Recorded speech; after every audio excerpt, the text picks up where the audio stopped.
इंद्रप्रस्थ और माया की अद्भुत कला। नमस्कार दोस्तों, आज हम बात करेंगे महाभारत की एक ऐसी कहानी के बारे में जो न केवल एक महान शहर की रचना से जुड़ी है बल्कि हमें जीवन की एक गहरी सीख भी देती है। इस कहानी में हमारे मुख्य पात्र हैं पांडव और माया द्रुपद, जो एक महान वास्तुकार थे। चलिए शुरू करते हैं। सभी जानते हैं कि पांडव युधिष्ठिर, भीम, अर्जुन, नकुल और सहदेव कुरुक्षेत्र के युद्ध से पहले अपने राज्य के लिए एक शानदार राजधानी बनाना चाहते थे। उन्हें चाहिए था ऐसा शहर जो न सिर्फ दिखने में सुंदर हो बल्कि उसमें रहने वाले लोगों के लिए एक जिम्मेदारी और संस्कार भी समाहित हो। तभी उनके सामने आए मायाजो की एक अद्भुत वास्तुकार थे। माया की कला इतनी अनोखी थी कि वे सिर्फ इमारतें ही नहीं बनाते थे बल्कि उनमें जीवन के मूल्य और संस्कार भी भर देते थे। माया ने इंद्रप्रस्थ का निर्माण शुरू किया। ये शहर इतना भव्य था कि दूर दूर से लोग इसे देखने आते थे। महलों की दीवारों पर सुंदर चित्रकारी, चौड़ी सड़कें, हरियाली से भरे उद्यान और हर कोने पर एक कहानी।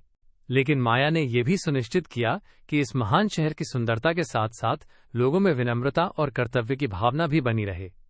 कहानी में एक दिलचस्प मोड़ तब आता है जब पांडवों को अपने राज्य से बाहर जाना पड़ा। उस समय वे अपने भव्य महलों और इंद्रप्रस्थ की चमक दमक को भूल नहीं पाए, लेकिन साथ ही उन्होंने ये भी समझा कि ये सब केवल दिखावे के लिए नहीं थे।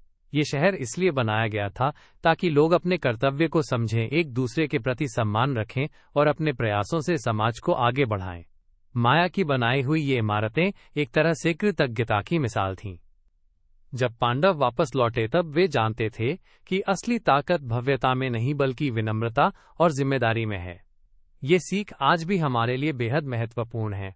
सोचिए, जब हम अपने आसपास के सुंदर पार्क, मंदिर या सार्वजनिक स्थल देखते हैं तो क्या हम ये भी याद रखते हैं कि ये जगहें क्यों बनाई गई थीं? क्या हम उनका सम्मान और देखभाल करते हैं? इंद्रप्रस्थ की कहानी हमें यही सिखाती है, सुंदरता के साथ जिम्मेदारी भी होनी चाहिए। तो अगली बार जब आप किसी खूबसूरत जगह पर जाएं तो एक पल रुककर सोचिए कि वहां कौन कौन से लोग किस मकसद से और कितनी मेहनत से इसे बनाया होगा। और याद रखिए, असली कला तो उस जगह को जीवित बनाए रखने में है जिसमें हम सबकी भागीदारी होती है। दोस्तों, इस कहानी से हमें यह भी समझना चाहिए कि जीवन में गिरावट या कठिनाइयां आए तो घबराना नहीं चाहिए, क्योंकि विनम्रता और कृतज्ञता से भरा दिल ही हमें फिर से उठने की ताकत देता है। जैसे पांडवों ने अपने महलों को याद रखा पर उससे भी ज्यादा अपने कर्तव्य को समझा। आशा करता हूं आपको ये कहानी पसंद आई होगी। अगली बार फिर मिलेंगे महाभारत की किसी और रोचक कथा के साथ।